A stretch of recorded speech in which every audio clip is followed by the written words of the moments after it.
मैं तुम्हारी परेशानियां तो दूर नहीं कर सकती, लेकिन उनके बारे में जानने का हक तो रखती हूँ।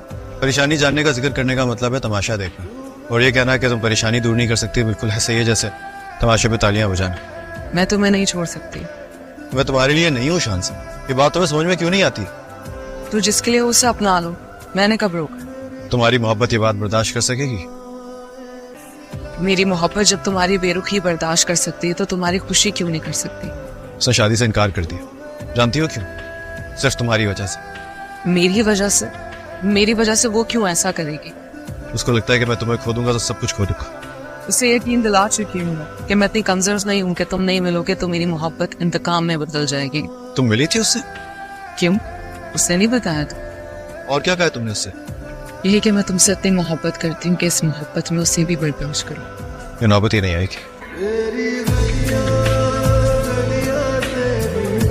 बीवियां तो इतनी मासूम होती हैं कि शोहर जो भी कहे फौरन मान जाते हैं। ये तो मुनाफिकत नहीं हुई आंटी? जब एक औरत कहती है कि उसका शौहर बदकिरदार है तो फिर सब मान लेते हैं, महज इसलिए कि एक बदकिरदार औरत ने उन पर इल्जाम लगा दिया। लेकिन कोई ऐसे तो इल्जाम नहीं लगाता ना, उस पर जुल्म हुआ है ना बेटे। जिस पर जुल्म होता है ना आंटी, वो तो विक्टिम होता ही है, लेकिन जिसके शौहर ने किया होता है विक्टिम वो भी होती है। वो जानते हुए कि उसका शौहर बदकिरदार है फिर भी उसके साथ निभाना पड़ता है। मैं वो औरत नहीं हूँ जो अपने शौहर की बदकिरदारी को खामोशी से सह जाऊं। मेरा शौहर किसी पर हाथ तो क्या बुरी नजर भी डालता है तो मैं उसका मुंह नोच लेती, उसका गिरेबान पकड़ लेती, लेकिन सरार ऐसे नहीं। जानती हूँ मैं ये ऐसा कभी नहीं कर सकती। मोहब्बत में भी औरत के रुतबे से गिरना जायज है।